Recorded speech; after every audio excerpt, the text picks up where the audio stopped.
Mil disculpas, por favor, por el percance. Ha sido un improviso, ¿no es cierto? Ok, ¿me escuchan, no es cierto? Sí, o sí, se escucha. Ok, muchas gracias, Mauricio. Entonces vamos a seguir. Vamos a continuar con la clase. Nos hemos quedado en el ejercicio 1. Ok, entonces vamos a continuar en el ejercicio 2. Sin antes, eh, lo que me olvidé de decirles acá en las hipótesis que estamos considerando, ¿no es cierto? Al iniciar, para resolver estas uniones de doblonadas, en este caso este ejercicio, por ejemplo, o este, estamos suponiendo, bueno, no estamos suponiendo, sino estamos usando el concepto de que nos dice que la fuerza debe pasar por el centro de gravedad de los roblones. Y aquí la fuerza P no nos especifica, ¿no es cierto? En la vista en planta no nos especifican dónde está acomodada, cuál es su posición, pero en la vista transversal sí podemos ver que está en el centro de la placa y obviamente tendría que estar acá. ¿Por qué no me permite hacer eso?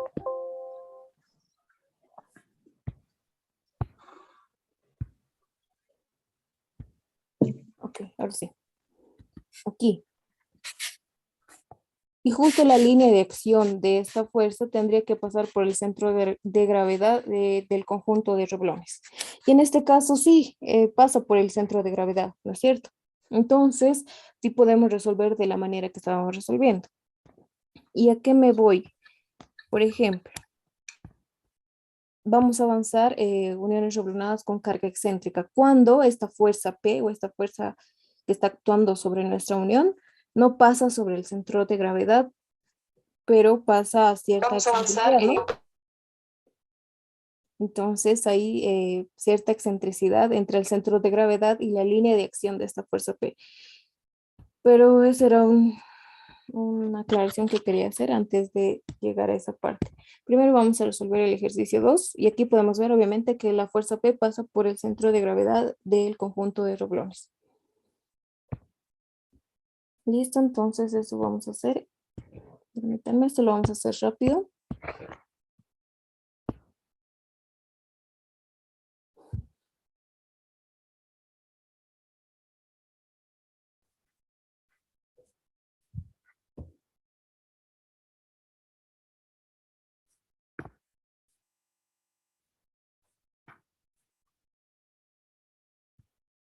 Listo, mejor así.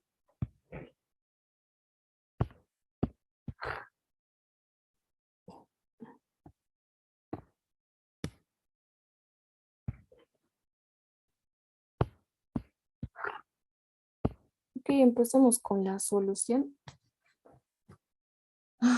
Permítanme un momento.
Pongamos solución,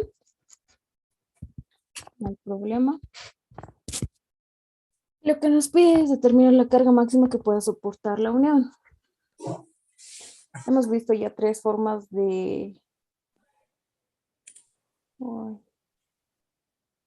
tres formas de falla de un aquí un reblón, ¿no es cierto? Vamos a ver acá. La por cortante, eso es lo que vamos a hacer primero. Rápidamente, rápido. Voy a poner uno análisis. Por favor, sus micrófonos. Análisis por corte, ¿no? Entonces directamente acá vamos a reemplazar o vamos a despejar la fuerza P, que es lo que nos pide, y en cambio, en comparación al primer ejercicio, nos daban los esfuerzos admisibles en este, bueno, nos pedían, pero nos daban una carga P. En este caso nos dan los esfuerzos admisibles y nos piden hallar la carga P. Entonces directamente acá, la carga P sub 1 vamos a despejar, va a ser igual al esfuerzo de corte, que es en este caso 1500. Multiplicado por favor, los micrófonos, muchachos, al entrar, lastimosamente el Zoom no tiene, entra con todo activado, por favor, los micrófonos. Ok, entonces, en este caso vamos a analizar, o siempre se analiza, estamos en una unión a tope, ¿no es cierto? Estas dos placas son las que se están uniendo y se están uniendo a tope. Entonces se unen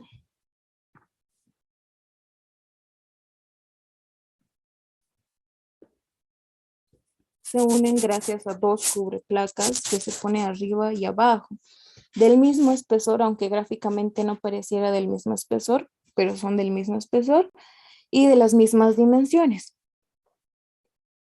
Listo, entonces lo que vamos a hacer ahora es analizar solamente la mitad. Es como que si fuéramos a hacer un corte en la mitad. Y si analizamos la mitad, al analizar la otra mitad, va a ser lo mismo, nos van a salir los mismos resultados. Entonces, si estaríamos haciendo un corte ahí más o menos, lo que va a pasar aquí es que va a haber una carga, una reacción, ¿no es cierto? Tiene que haber una sumatoria de fuerzas iguales a cero. Entonces, las dos fuerzas o las únicas placas que van a estar ahí son las cubreplacas que van a tener una fuerza de P medios, haciendo la sumatoria de fuerzas en X, ¿no? Ok. Entonces acá, ya hemos dicho que si analizamos tanto la parte de la cubreplaca o de la izquierda y derecha, así es como decíamos, ¿no es cierto?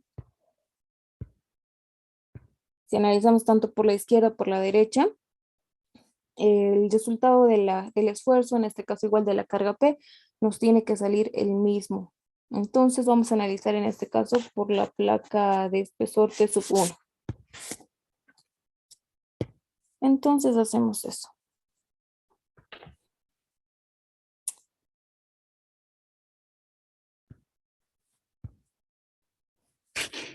Estamos analizando la placa de espesor T sub 1, entonces ahí el número de planos de corte serían, ¿cuántos serían?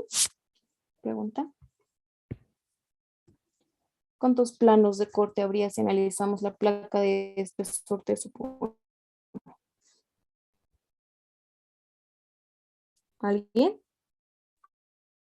Dos. Dos planos, ¿no es cierto? Dos planos de corte, no dos placas, pero bueno, ahí está. Entonces hay dos planos de corte, ponemos dos. El número de roblones, en este caso solo estamos analizando la mitad, hemos dicho, hay 3 roblones, multiplicado por el área de transversal del roblón, ¿no es cierto? Acá nos deben dar, aquí está el diámetro del roblón, que es 1 centímetro, multiplicado por 1, el diámetro del roblón dividido entre 4. ¿No? Acá vamos a tener la carga P sub 1, ¿cuánto es, por favor?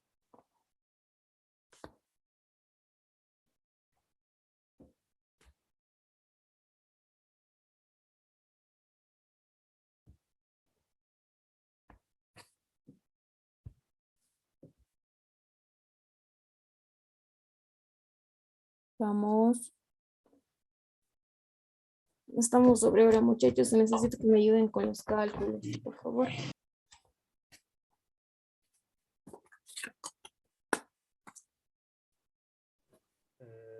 Sería 2250 pi o si no 7608. Un 7068. poco más fuerte, por favor, la persona que está hablando, no logro escucharte. 7068.58. Muchas gracias. 7068.58. Con 3 decimales, por favor. 583. Ok, muchas gracias. Kilogramos. Entonces esa es la carga 1 que hemos hallado, pero no es suficiente. No podemos ponerla a esta como respuesta, ¿no es cierto? Porque nos falta analizar por aplastamiento y por tracción. Entonces vayamos a lo siguiente. Vamos a analizar por apoyo o por aplastamiento, ¿no?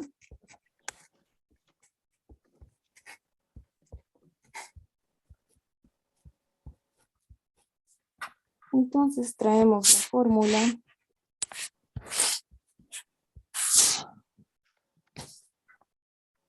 Vamos a traer también el ejercicio, la gráfica.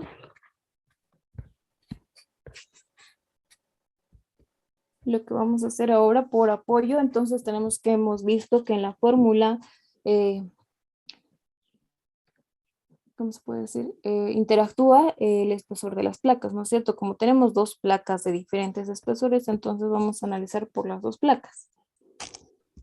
Con el espesor T1 igual a 0.8 centímetros, vamos a ver qué tal. Entonces directamente vamos a despejar la fuerza P, en este caso sería P2. El esfuerzo de aplastamiento admisible sería de 2000 kilogramos. Entonces ponemos acá 2000 multiplicado por el número de doblones. Es la misma idea. Vamos a trabajar igual en un corte para todos los esfuerzos. Entonces, número de doblones igual 3. El diámetro del doblón es 1 centímetro y hemos visto por el espesor 0.8, ¿no? ¿Cuánto es P2 acá, por favor? 4.800. 4.400. 800. Ok, muchas gracias. Es kilogramos, ¿no? Nuestro segundo resultado. Vamos a ver qué tal hacemos con todos los resultados. Ahora sería con el espesor, vamos a poner acá, T2, que es igual a 0.5 centímetros. Entonces ahí sería una carga P3, el esfuerzo admisible de apoyo es igual, 2000. Multiplicado por el número de doblones, la misma idea, por el diámetro, la misma, lo único que cambia sería aquí el espesor de la placa, ¿no? P3. ¿Cuánto es P3, por favor? 3.000. Listo, muchas gracias. 3000 kilogramos. Entonces ya tenemos 3 fuerzas. ¿Hasta ahí? ¿Alguna pregunta? No es nada complicado, solo ha sido reemplazar los datos y despejar la fuerza P, ¿no? Entonces vamos a hacer 3, el análisis por tracción.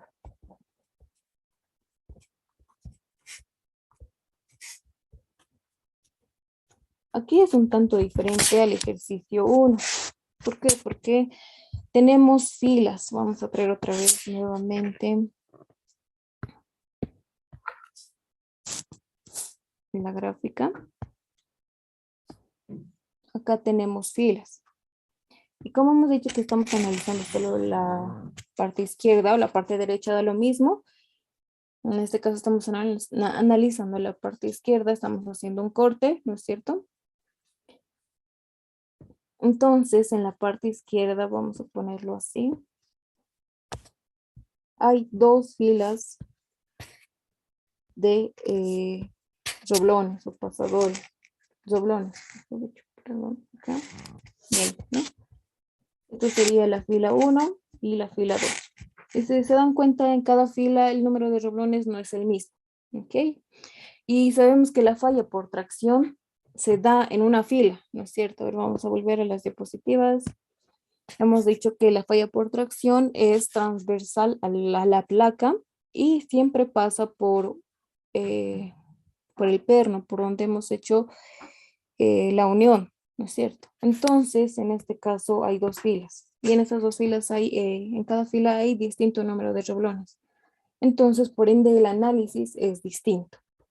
Es igual, vamos a traer igual la fórmula, pero se toma ciertas consideraciones. Vamos a ver qué se refiere con eso. Entonces, vamos a analizar ahorita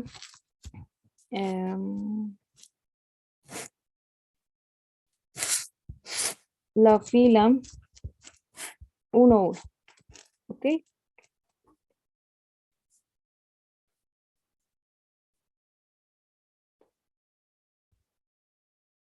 Aquí sería analizar también, como vemos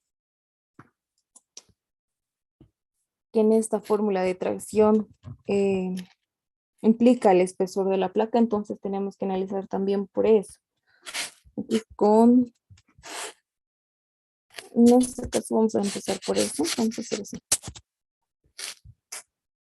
Con el espesor T sub 1, vamos a empezar, que es igual a 0.8. Igual que en el esfuerzo de apoyo, ¿no? Por espesores. Y aquí vamos a analizar la fila 1, 1. En este caso sería entonces despejando ya directamente la carga P, que sería la carga P sub 4. El esfuerzo admisible de tracción no es nada más que el dato que nos dan, 2800. Y eso multiplicado por todo lo que está aquí abajo, ¿no? El espesor, en este caso, sería 0.8. Y eso multiplicado por el ancho de la placa, que es 30 centímetros, nos dan como dato. Menos que el número de doblones, ahí está, el número de doblones en la fila 1, 1 son 2. Entonces ponemos 2 por el diámetro del doblón 1, ¿no es cierto? Eso es nos dan como dato. Más 0.32 de la largadura. Listo. ¿Cuánto es, por favor, esta carga? Peso 4.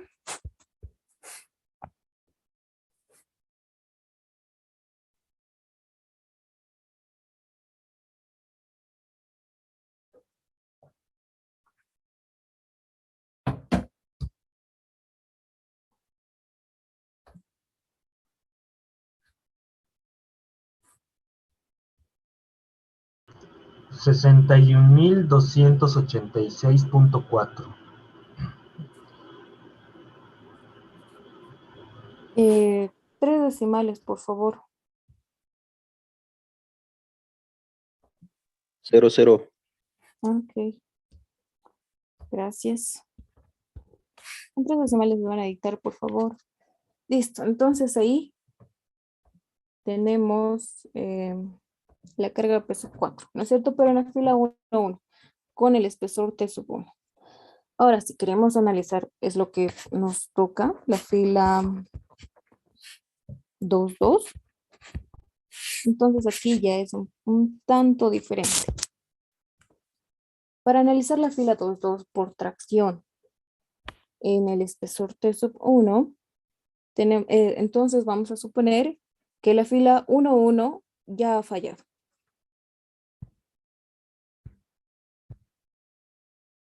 Y puede haber fallado por corte o por apoyo. ¿Ok? Entonces, pasamos a eso. Entonces, como ya estamos suponiendo que ya ha fallado, a la carga que vamos a hallar ahorita, tenemos que aumentarle la carga de la fila 1, 1, porque estamos analizando la fila 2, 2. Por favor, no se pierda. Entonces, la carga P sub 5 sería lo mismo, vamos a utilizar la misma fórmula, vamos a ver acá. El esfuerzo admisible de tracción, que es 2800, multiplicado por el espesor. Seguimos en el espesor 0.8. Por favor, los micrófonos. Multiplicado por el ancho de la placa. 30 centímetros, ¿no es cierto? Menos el número de doblones. Estamos en la fila 2, 2 por tracción. En la fila 2, 2 solo hay un doblón. Entonces ponemos multiplicado por el diámetro del doblón, 1 más 0.32. Y ahí está. Hemos dicho que estamos suponiendo que la fila 1, 1 ya ha fallado, ¿no es cierto? Entonces puede haber fallado por corte o por aplastamiento. Entonces nuevamente aquí teníamos que haber puesto en la fila 2.2, nuevamente otro subtítulo, suponiendo que ha fallado por corte. Micrófonos, por favor.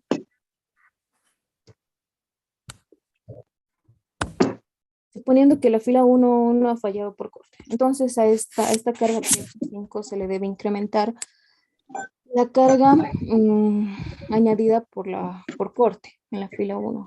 Entonces para eso lo que traemos es la carga por corte, la que hemos hallado, la de 7.068.583.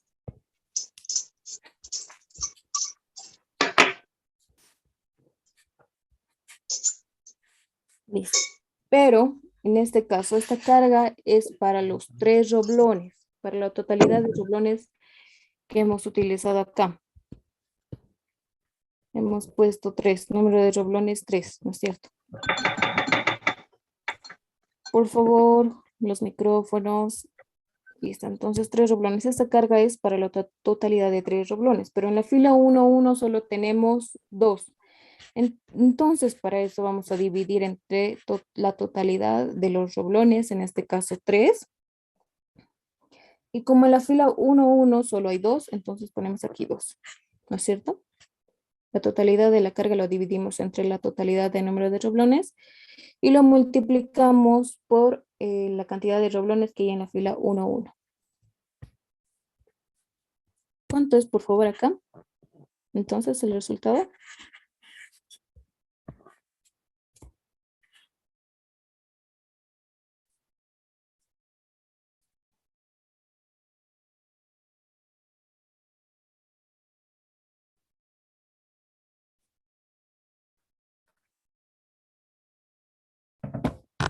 ¿Alguien? 68.955.588. Listo. Eso es kilogramos. Ahí ya tenemos la carga 5, ¿no es cierto? Pero eso suponiendo que ha fallado, que la fila 1.1 ha fallado por corte. Pero ahora, ¿qué pasa si ha fallado por aplastamiento? O por apoyo, ¿no? Entonces es la misma idea. Lo único que va a variar es la carga que vayamos a poner acá.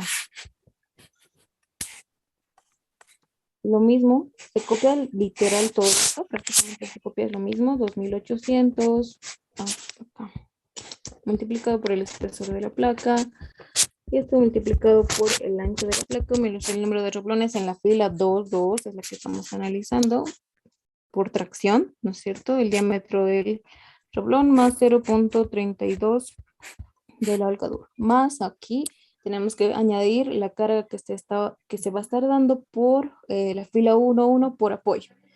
Entonces, la carga que hemos hallado por apoyo es de 4.800. Ponemos eso. Por favor, los micrófonos.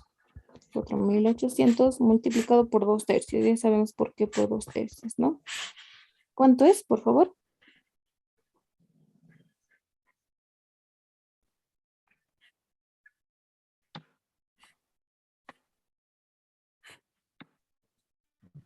$67.443,2. 200, ¿no? Kilogramos. Entonces ya tenemos ahí la carga P sub 6. Listo. Y todo ese análisis ha sido solo para el espesor T sub 1. Solo para el espesor T sub 1. Se hace exactamente el mismo análisis para el espesor T sub 2. Solo que como ahora estamos empezando, estamos analizando el espesor T sub 2 acá. ¿Ese gato morcín qué tiene? Por favor, los ¿Qué gatos? micrófonos, muchachos. Acá. Entonces, como vamos a analizar la carga, la la placa de espesor T sub 2, entonces la carga que está actuando es la de medios, ¿no es cierto? De medios. No importa, las dos placas de arriba y de abajo tienen la misma dimensión. Entonces, ahí está, lo único que variaría aquí sería P medios, entonces como se está dividiendo, lo que queremos es la carga P, va a ir a multiplicar. Y en este caso, ¿no es cierto? Cuando analicemos el espesor T sub 2, la placa de espesor T sub 2, las filas ya no van a tener el mismo nombre, sino la falla se va a dar por el lado derecho, ¿no es cierto? De la mitad. Entonces, esta fila va a ser la 1, 1 y la 2, 2. La 1, 1 es lo que sabemos. En este caso, en la 1, 1 había para el lado, para esta placa de espesor T sub 1 había 2 roblones, pero para la placa de espesor T sub 2 va a haber solo un roblón. Y así sucesivamente, el mismo procedimiento. ¿Alguna pregunta? Ustedes le van a continuar esa parte, por favor, ya que estamos sobre hora, vamos a entrar al otro ejercicio directamente. ¿Alguien tiene alguna pregunta?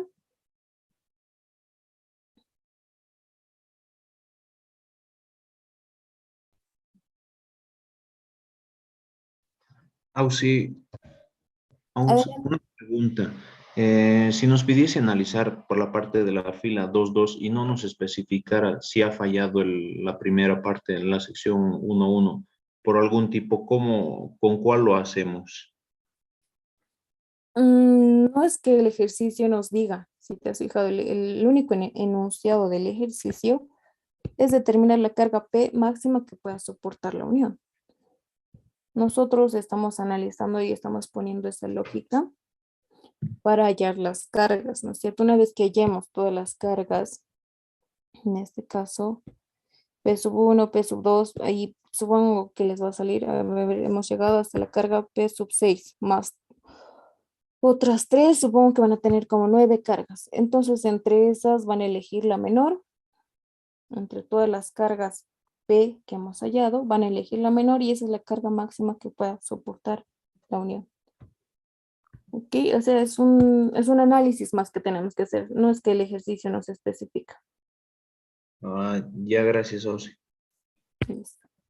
¿Alguna otra pregunta? Aunque una preguntita. Adelante. Al momento de hallar el apoyo para T sub 2, igual tenemos que tomar como P medios para encontrar P. Sí, sí, sí, sí. Porque aquí, si te das cuenta, no hemos acá. Hay algo importante que debemos tomar en cuenta. Para el espesor T sub 2, la carga que está actuando es P medios, ¿no es cierto? Entonces aquí sería P medios, estamos despejando la carga P y por ende esto tiene que ser multiplicado por 2. Entonces, por ende, esta carga P sub 3 tendría que ser 6.000 kilogramos y esta es la que van a usar. 6.000. ¿Ok? A nadie me ha hecho dar cuenta de eso, la carga que está actuando en esta placa de espesor T sub 2. Como en esta carga ya es la totalidad de la carga P, no es P medios, entonces la usan como hemos hecho acá. La dividimos entre 3 y el número de reblones en la fila. ¿Está claro? Chau, sí, pues. ¿Listo? ¿Alguien más? ¿Alguna otra pregunta? En la línea de rotura 2, para determinar la carga por tensión, igual usamos 2/3 o por 2. En este caso, ok, micrófono por favor, ok. En este caso, si estamos, cuando ya vayamos a analizar la placa T sub 2 para la línea 2.2, ya no sería, ¿no es cierto? Vamos a ponerlo con rojito para la línea 2.2, en este caso acá. Eh, am, de- ya estaríamos analizando la línea 2.2 por tracción. Entonces la 1 se supone que ya ha fallado ya sea por corte o por apoyo. Entonces lo que cambiaría aquí sería en la línea 1.1 ya no hay 2, sino hay 1, ¿no es cierto? Sería 1/3 y aquí lo mismo, la misma idea, 1/3. Ya no habría 2 reblones, sería 1/3.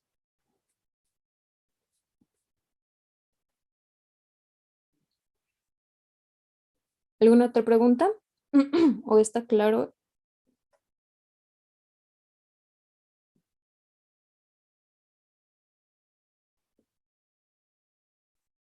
¿Todo está claro? ¿Todo está claro, muchachos? ¿Alguien puede confirmar? Sí, porque Listo. eso todo Claro. se Sí. rompe por donde solo hay un roblón. No, por favor, puedes volver a repetir la pregunta, no te escuché. Porque cuando vamos a analizar entre sub 2 dijo que se iba a romper por donde solo había un perno. Ya, ok. Cuando estamos analizando por tracción, énfasis en tracción, en la fila 2.2, entonces se supone que la fila 1 ya ha fallado, ¿no es cierto? No puede fallar eh, esta fila 2.2, sin haber fallado la fila 1.1. ¿Cómo más o menos es la falla? Así, como si la placa se estuviera elevando. Entonces, si se dan cuenta, acá los roblones ya han ido fallando, ¿no es cierto? Eso por el lado del espesor T sub 2. Cuando ya analizamos la fila 2.2, entonces estamos suponiendo que la fila 1.1 ya ha fallado, ya sea por tracción, no, perdón, por corte o por apoyo. Y en la fila 1.1, por corte o por apoyo, hay un roblón, nada más que uno. Y lo dividimos entre tres porque es la misma cantidad de roblones en totalidad de la parte izquierda, ¿no es cierto? ¿Está claro?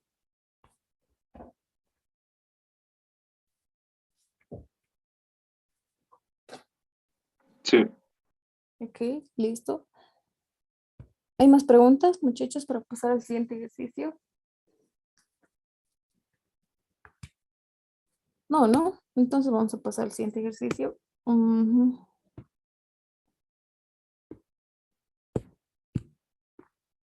Que es lo que serían las uniones, pero con carga excéntrica. Ya hemos visto, las anteriores eran con la carga que pasaba por el centro de gravedad de estas uniones, pero hay uniones donde la carga no pasa por el centro de gravedad.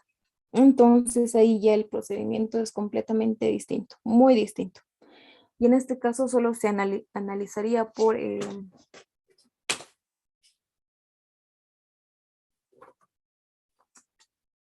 esfuerzo de corte, nada más.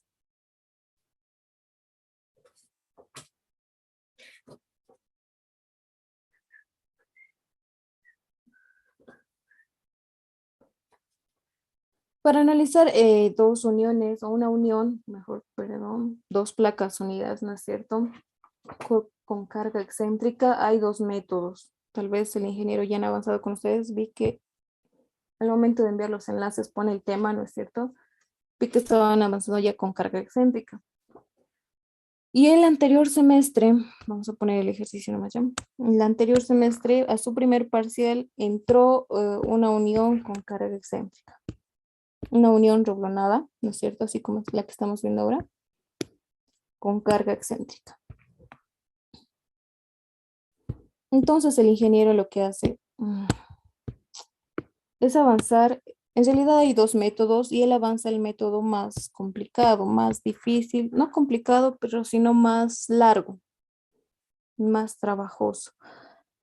Yo les voy a enseñar solo un método debido a que el factor tiempo no nos alcanza para hallar los dos métodos, pero el método que yo les voy a enseñar es el método más corto, más sencillo y pueden aplicarlo para su examen. ¿Ok? Entonces pongamos solución acá.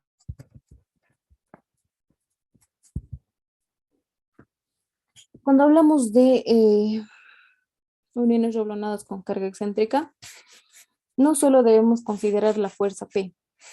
Al haber ya una excentricidad, cierta excentricidad, lo que va a generar también va a ser un momento. Ya sabemos que el momento es igual a una fuerza multiplicada por el brazo que es perpendicular a la fuerza, ¿no es cierto?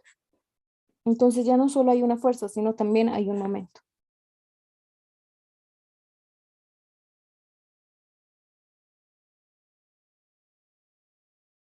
Qué feo. Ok, yo supongo que para la siguiente clase voy a arreglar esta parte de con el ejercicio.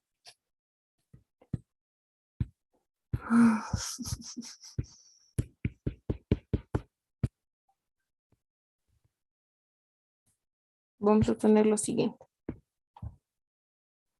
Vamos a utilizar el que el ingeniero les enseña es el método general, pero nosotros vamos a hacer el método CIR, Centro Instantáneo de Rotación. ¿Ok? Así se llama el método.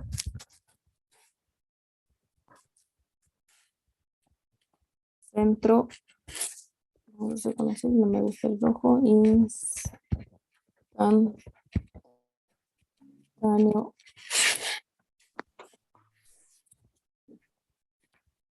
de rotación.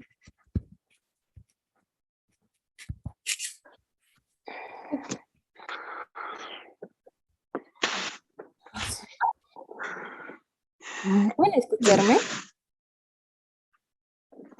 Sí. Ok, muchas gracias. Entonces, supongo que es un problema de ti, Jorge Luis. Ok, entonces vayamos con el primer paso. Lo que vamos a hacer ahorita es determinar el centro de gravedad de estos roblones.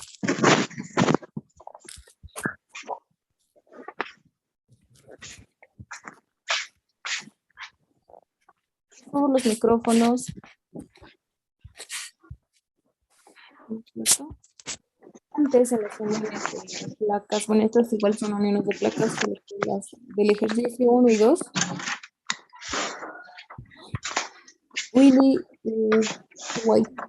Willy, para Mamani, por favor, tu micrófono listo, gracias. Ya. Ok. En los ejercicios 1 y 2 no era necesario determinar el centro de gravedad de los roblones. Ya hemos visto, todos estaban distribuidos simétricamente. Entonces, obviamente, el centro de gravedad a simple vista pasaba por él, o la fuerza pasaba por el centro de gravedad. En este caso, no. Yo creo que el centro de gravedad va a estar por aquí, más o menos, pero tenemos que saber la ubicación exacta. Para eso nos vamos a plantear unos ejes de ayuda.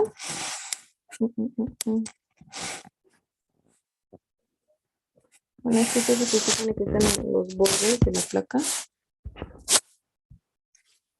Lo vamos a llamar al eje horizontal U y el eje vertical B.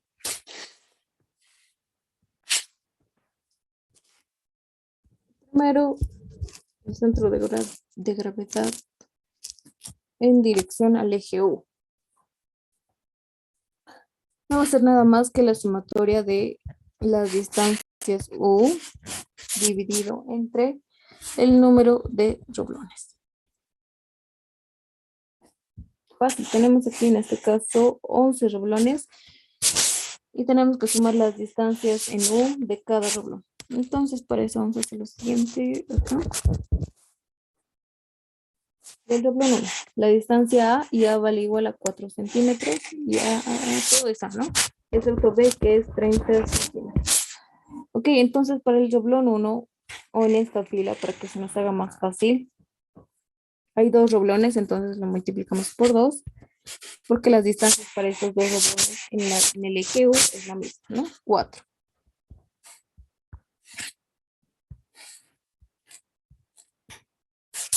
Para la siguiente, solo hay un roblón, entonces 1 multiplicado por la distancia 4. Ah, no, en este caso la distancia ya no es 4, es 2 veces 8. Más la siguiente fila hay 4 roblones, 4 con la misma distancia, en este caso 4 por 3, 12, ¿no? Más la siguiente fila es de 4 roblones, igual, la misma idea. Multiplicado por la distancia de 4 por 4, 16. Y eso dividido entre la totalidad de roblones, en este caso 11. ¿Cuánto es, por favor?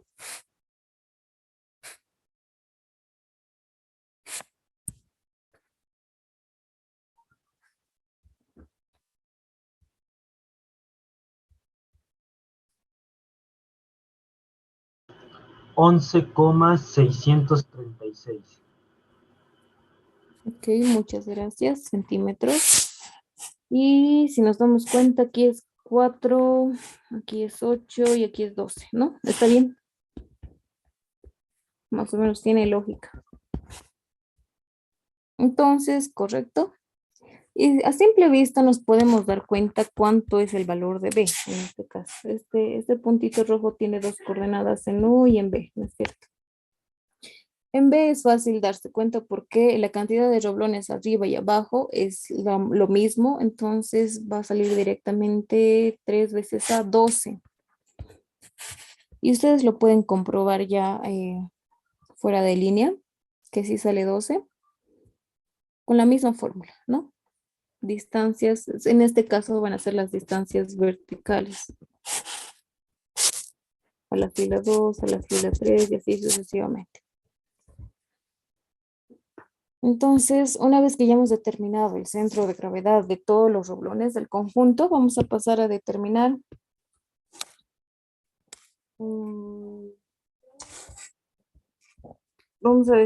las distancias del centro de gravedad hacia los roblones, que sería R y la sumatoria de R al cuadrado.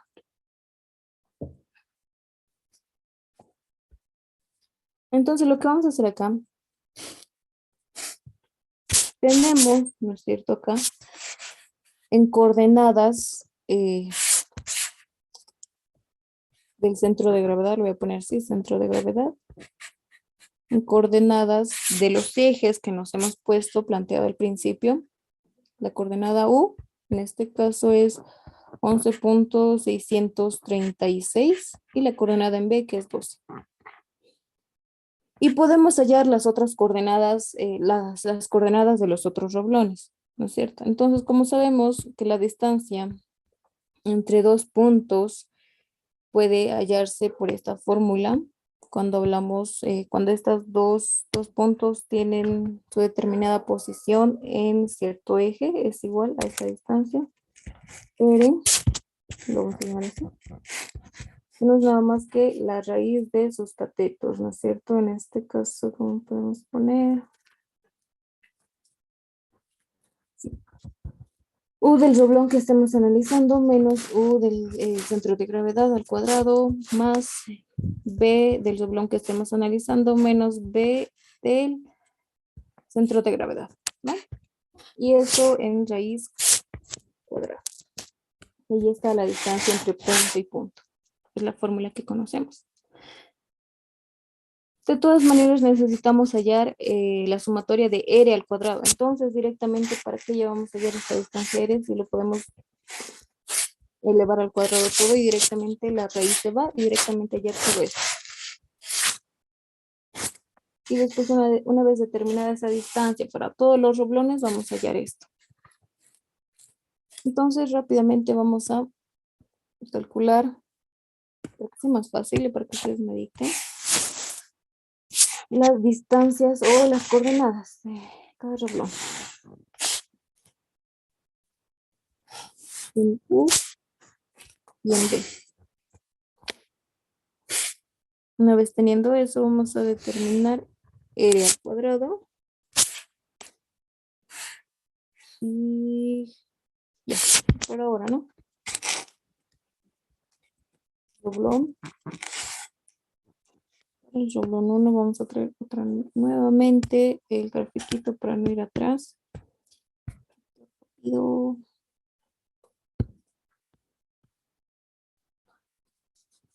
Ahí está. El roblón 1, las coordenadas del roblón 1. Hemos puesto acá nuestros ejes, no porque ha sido al azar, sino porque me salté esa parte. Si se dan cuenta, las coordenadas de todos nuestros roblones van a estar positivos, ¿no es cierto? En caso de que hubiéramos puesto, podríamos haber puesto en cualquier lado nuestros ejes. Si hubiéramos puesto acá,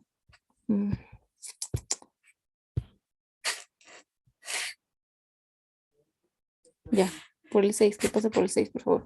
Si hubiéramos puesto ahí, hubiéramos tenido coordenadas negativas, ¿no es cierto? Acá, por ejemplo, el doblón 9, el doblón 1.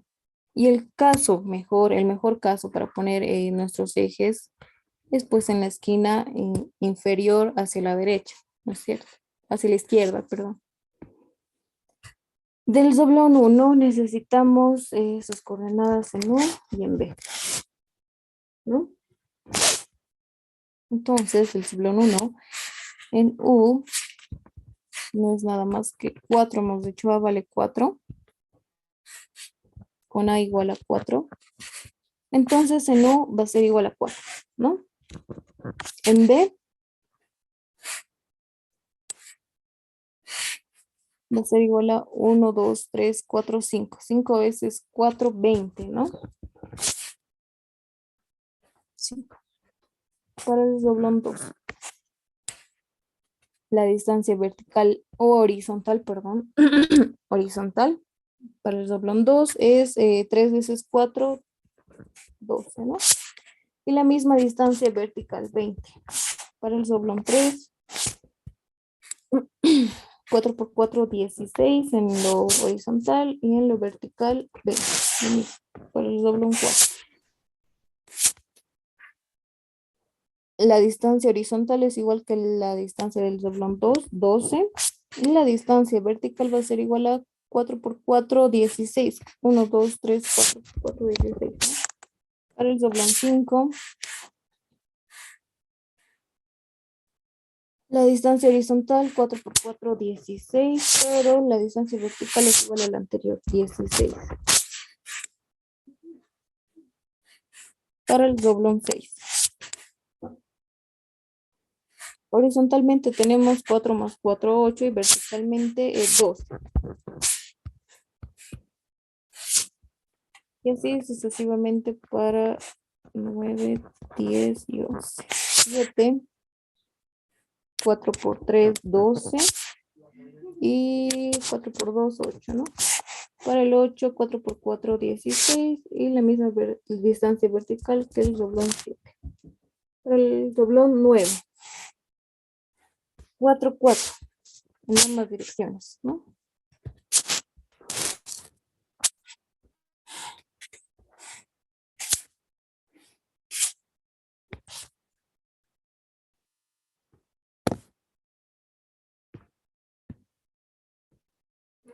Para el doblón 10. Una distancia horizontal de 12 y una distancia vertical de 4.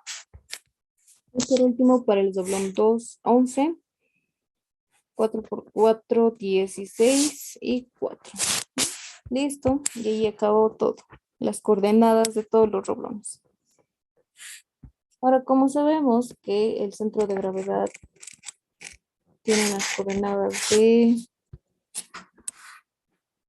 Se me fue, es 11.636 y de 12. Entonces, lo que son constantes, esto vendría, U vendría aquí y B vendría aquí. Esos dos datos serían constantes para todos los doblones, porque lo que queremos determinar en realidad son las distancias desde el centro de gravedad que hemos hallado hacia y cada uno de los doblones.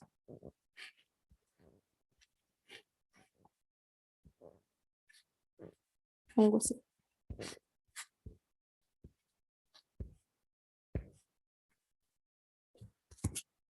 Por favor, ¿alguien puede ponerlo en Excel o algo así, por favor, para jalar los datos directamente y que me dicten R al cuadrado? O si directamente me dictan la sumatoria de R al cuadrado. Acá.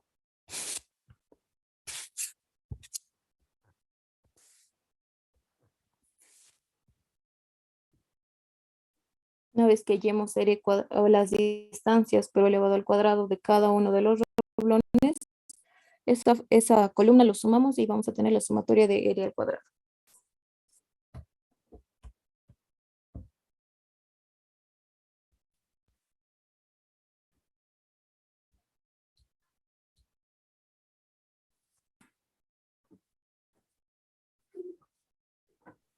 Sí, eso sale.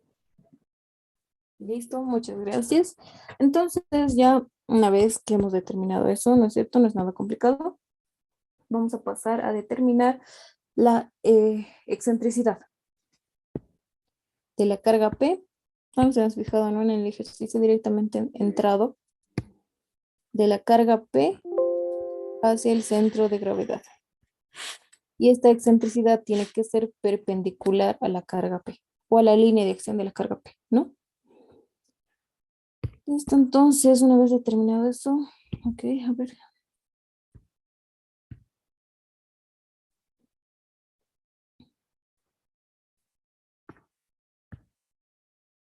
Vamos a la siguiente página y vamos a decir 3. Determinación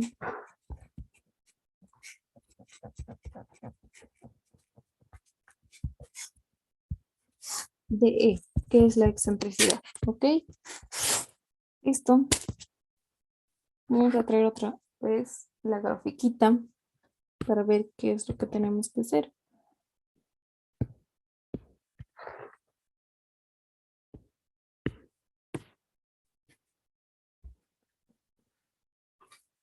Acá no hemos analizado los datos, directamente entrado a resolver el ejercicio.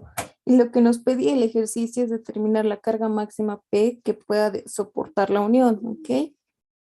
Nos pide esa carga máxima que pueda soportar la unión dado los siguientes datos. A, ya sabemos que es la distancia entre roblón y roblón. B es igual a una distancia desde la placa hasta la carga P.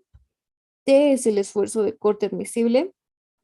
Cuando hablamos de uniones roblonadas con carga excéntrica, ya no vamos a analizar por apoyo ni por tracción, solamente por corte.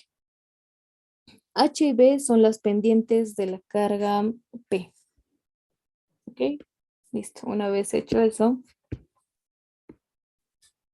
entonces nos dan H y B. H igual a 4 y la horizontal igual a 4 y la vertical igual a 3. Nos dan la pendiente.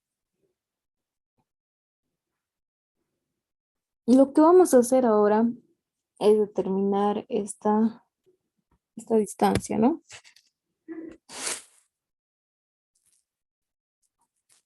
Más o menos. No es que esté yendo desde la punta de esta carga P, sino es que esta distancia tiene que ser perpendicular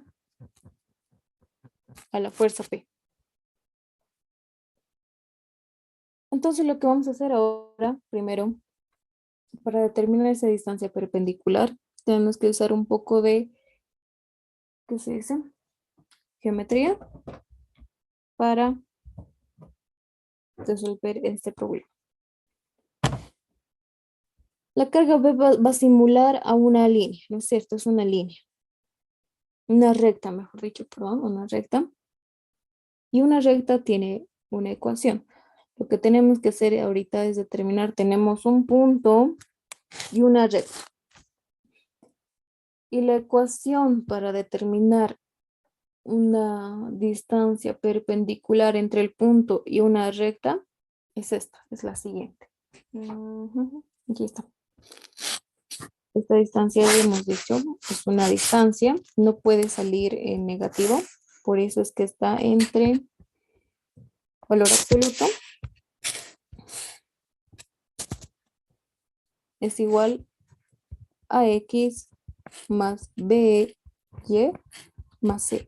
Es la ecuación nada más de la recta que queremos hallar esta distancia, ¿no es cierto? En este caso sería la línea de acción de P. Dividido entre A al cuadrado más B al cuadrado. Y esta ecuación la pueden buscar ustedes en internet, igual les va a salir, ¿no es cierto? De la ecuación para hallar la distancia entre un punto y una recta. La distancia más corta es la distancia perpendicular a la recta. ¿Listo? Entonces, lo que tenemos que hacer para hallar la excentricidad es determinar la ecuación de la recta. ¿Y cómo hacemos eso? Entonces, vamos aquí, así.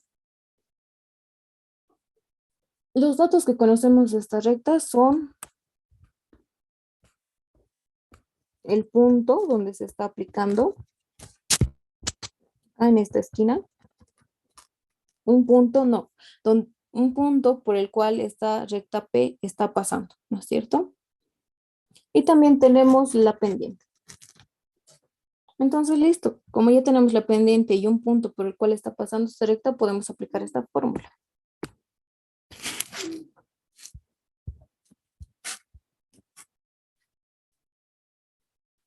Y sub P, podemos ponerlo, es igual a la pendiente X menos X sub P. Y ahí está la ecuación de una recta. Entonces reemplazamos datos. Acá vamos a determinar primero las coordenadas de este punto en verde. Sabemos que A vale 4, ¿no? ¿Cierto? Seguimos con los ejes que nos hemos planteado antes, acá y acá. U y en B. En U, la distancia va a ser igual a 1, 2, 3, 4, 5 veces 4, que sería 5 por 4, 20, más B.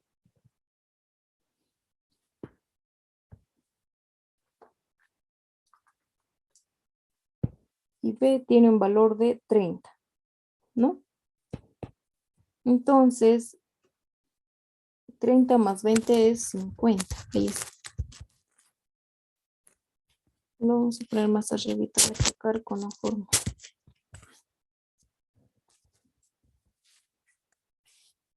Y en el eje vertical sería 1, 2, 3, 4, 5, 6 veces 4. 6 por 4, 24. Entonces, ponemos acá. Una vez ya determinada la posición de este punto que pasa por la recta, listo, entonces ya podemos, vamos a reemplazar en esta fórmula. Lo que pasa aquí va a ser igual a Y menos la Y del punto P, lo vamos a llamar así. O la distancia vertical, ¿no es cierto? Eso representa, esto es igual a Y o esto es igual a X. 24 va a ser igual la pendiente. Ahora aquí, para la pendiente, vamos a utilizar este espacio para analizar lo de la pendiente.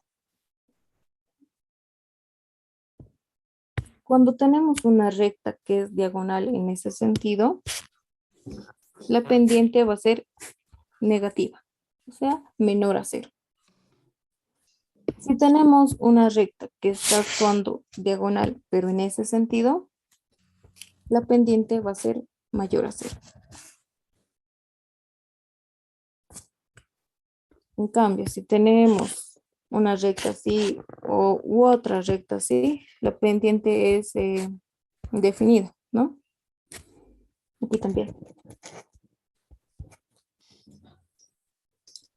Pero lo que nos interesa en estos dos casos es las rectas en azul y en verde, que es lo que usualmente se va a presentar en los ejercicios. En este caso, nuestra recta tiene el mismo comportamiento que nuestra recta en verde en este caso, ¿no? Por ende, la pendiente tiene que ser negativa o menor a 0. Entonces directamente ponemos el valor de la pendiente y lo vamos a poner acá, a ver. En otra formulita. Y la pendiente no es nada más que en este caso, solo para este caso es negativa, ya hemos dicho por qué. Y no es nada más que el tangente, lo vertical menos lo horizontal. O dividido entre lo horizontal, ¿no es cierto? Es igual que sacar la arcotangente de estas dimensiones. El cateto opuesto sobre cateto adyacente. Entonces, reemplazando esto primero acá o directamente acá, menos lo vertical, en este caso es 3, sobre lo horizontal, en este caso 4. Y eso multiplicado por X, que se mantiene como variable, y XP, en este caso 50. Entonces, llevando esta ecuación a su fórmula, a su forma tradicional, en este caso de una recta, vamos a hacer así, va a quedar igual a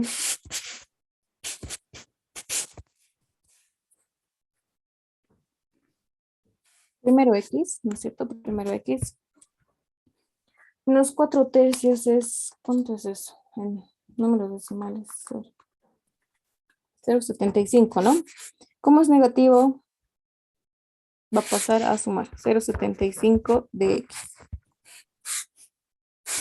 más y directamente estos números constantes se suman, sería menos 24, menos por menos más y va a pasar a restar, entonces menos 50 por 0,75, ¿no? O 3/4. Acá saldría menos 61,5 igual a 0. Y está la ecuación general de una recta.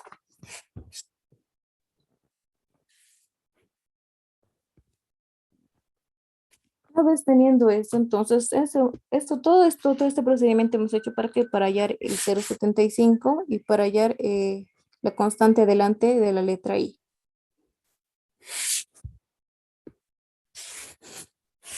Entonces, la excentricidad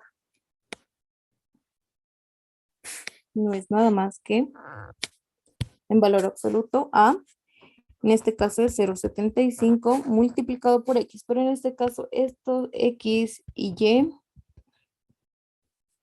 son las coordenadas del centro de gravedad.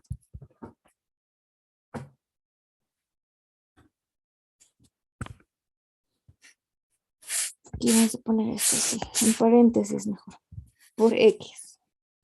Las coordenadas del centro de gravedad.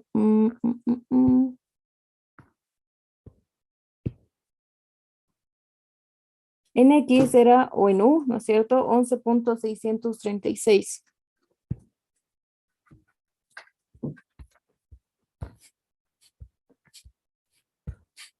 Más B, en este caso la constante es positiva, los signos igual, por favor, tienen que poner en todo caso, en este caso es positivo, 1 multiplicado por Y, o la distancia vertical del centro de gravedad, 12. Más C, en este caso nos ha salido negativo, menos 61,5. Y todo esto dividido entre la raíz cuadrada de A, en este caso 0,75 al cuadrado, más la raíz al cuadrado de B, ¿no? En este caso 1. Todo eso en valor absoluto.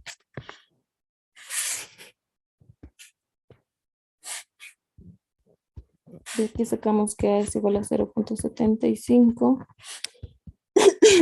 B a 1 y C igual a menos 61,5. Entonces la excentricidad es, por favor, ¿cuánto sale?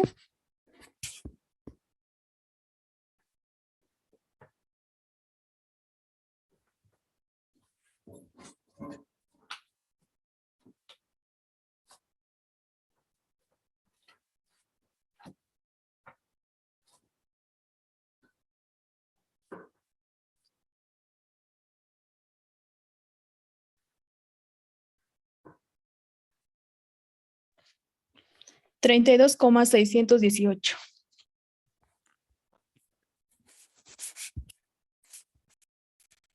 32,618. Ok, muchas gracias. No sé qué pasó aquí. No sé qué pasó. Ok. Ahí está, entonces ya todo eso lo que hemos hecho anteriormente ha sido solamente para determinar la excentricidad de la carga hacia el centro de gravedad de los roblones. ¿Alguna pregunta?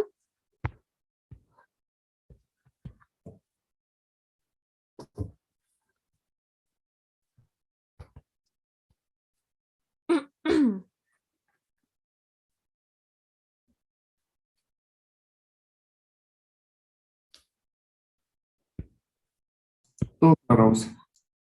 Ok, muchas gracias, Iván. Entonces, pasamos a ver qué hora es. Nos hemos pasado de la hora. Lo que seguiría es, igual tengo que irme a la universidad. Esto de los papeleos es un caos, muchachos. En serio, la universidad está patas arriba. 4, a ver, vamos a ver qué pasa. José, una preguntita. Adelante, adelante. ¿Esa excentricidad tiene que ser perpendicular a la carga? Exacto. ¿Qué pasaría si, digamos, esa carga está un poco más inclinada y no es perpendicular, digamos? Es que esta distancia no es, como te digo, Ese es, brazo, o sea, no lo jalo directo, o sea, si no cae perpendicular. por ejemplo, a ver, es que eso justo les decía hace rato. A ver, déjame explicar. Tal vez todos igual tienen esa duda. Ok. Vamos a suponer que esta carga P está así, ¿no? La recta. Y aquí Ah, está el centro de gravedad. Entonces, nosotros con una reglita vamos a trazar una recta de tal manera que sea perpendicular. Yo creo que ahí, ¿no? A esta recta. O la línea de acción de la carga P.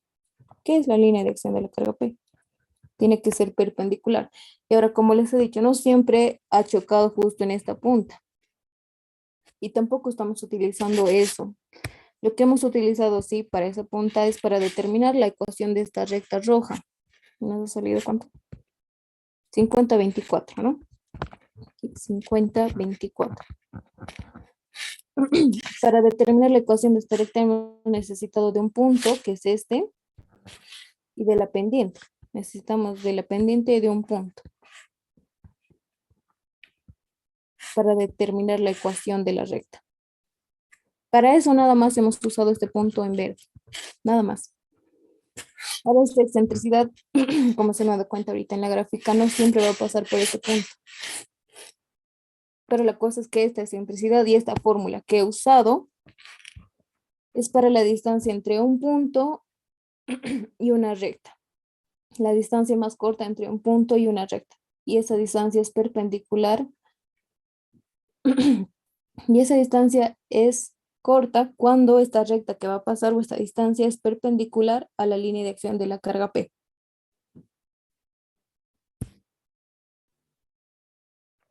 Sí, está bien. ¿Está claro? Sí, ¿no? Y la pendiente ahí no sería negativo. De esta recta de la excentricidad, dices. De la recta en roja de la línea de acción es negativo, les he dicho.